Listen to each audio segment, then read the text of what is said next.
Rekaman puluhan tembakan api yang berjatuhan di benteng pasukan Ukraina ramai beredar di Telegram pada Jumat 6 Januari 2023. Tembakan api yang jatuh tersebut diduga berasal dari Grad MLRS Rusia.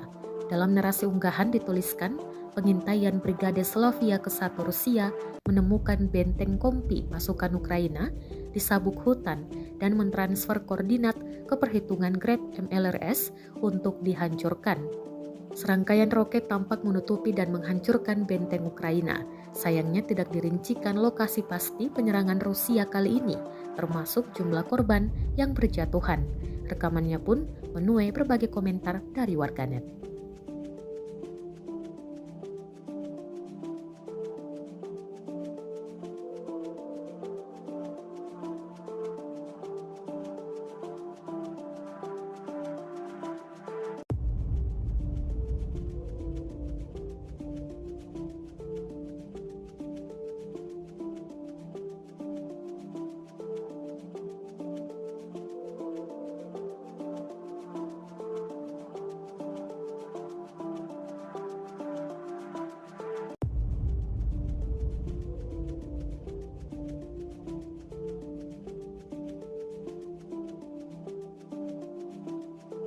Terima kasih sudah nonton.